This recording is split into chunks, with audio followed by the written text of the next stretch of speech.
Thank you. Mr. Amade? I yield back, Madam Chair. Thank you for mentioning, yesterday testimony, I mentioned that Deb and Congresswoman Holland and Congressman woman Davis, I was talking to them on the floor after I left in between the testimony yesterday. They have access to everything. They've been tuning in on and off in their offices in between their committee assignments.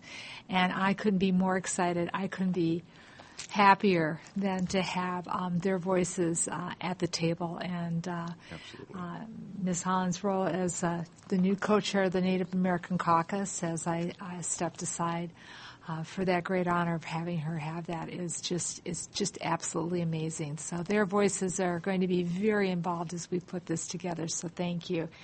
And Chairman, Mr. Trump's budget when it comes to Indian Affairs appropriations is not popular with this committee.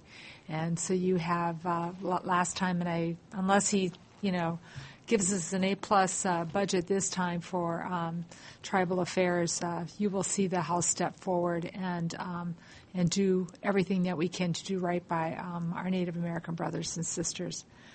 I'd like to take an opportunity with you gentlemen here. As I was reading through all the testimony, the Tawahi program came up a lot, which I got to know well when visiting the chairman up at Red Lake.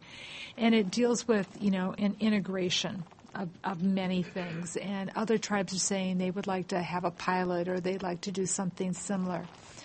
And for me, the core of it was children. Because of the out-of-home placements that the chairman had shared with us, it was heartbreaking. And all of you have brought up children in different ways, whether it's Child Protective Services or whatever. Just for a second, just focus on the most vulnerable among us, who are sometimes our elders, but quite often our children. What are the one or two things that if you think we got right in this as we put this through, could really be impactful for the next generation?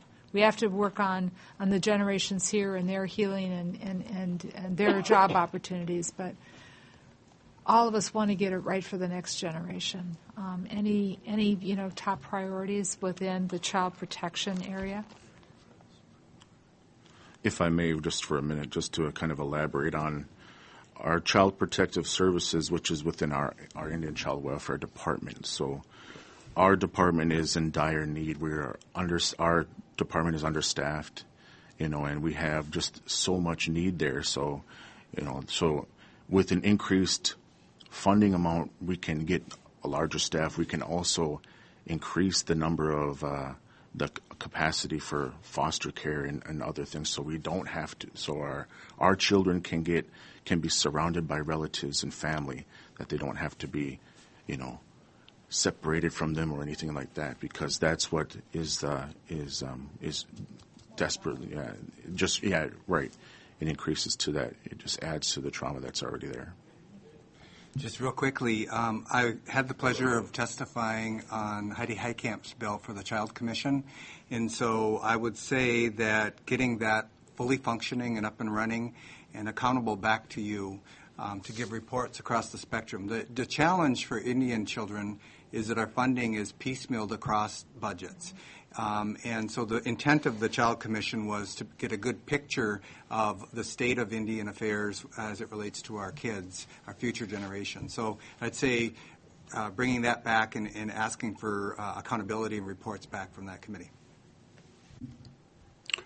Is this on?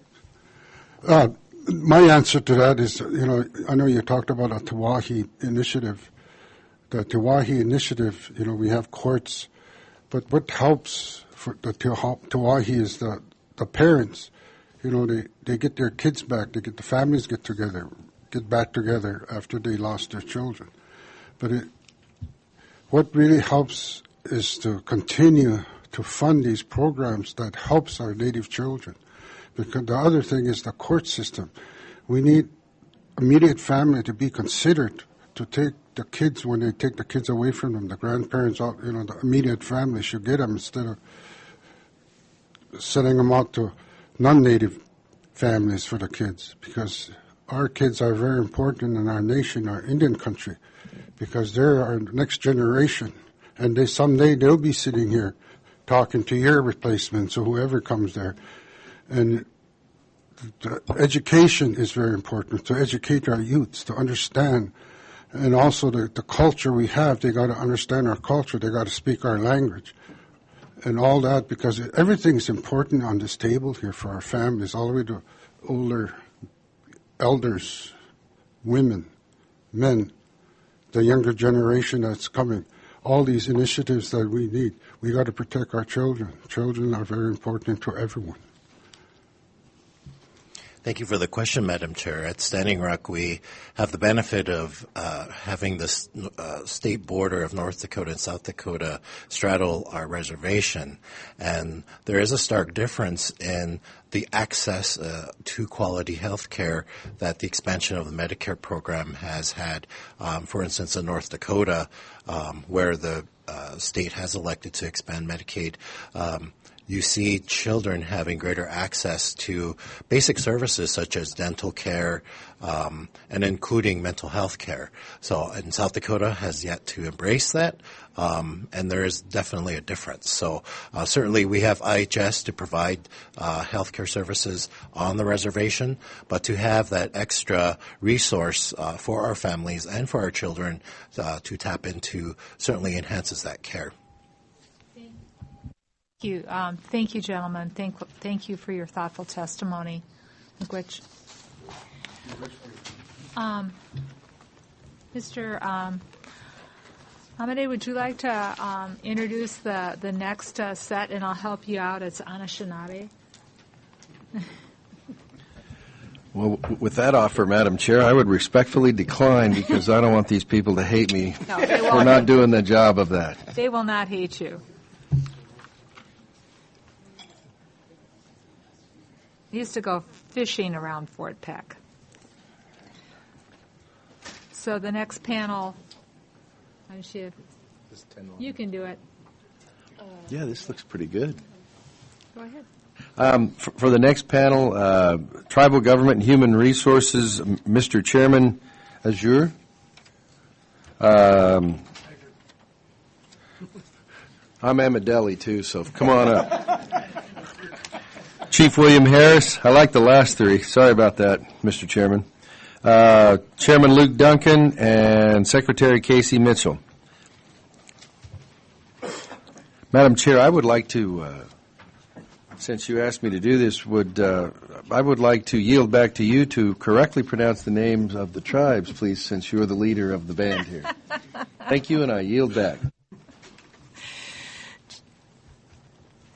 Good afternoon, gentlemen. We'll start the clock at 5 minutes, and then as I know some of you came in afterwards. When it goes to yellow, it's about a minute left, and we'd ask you to be prepared to conclude your remarks.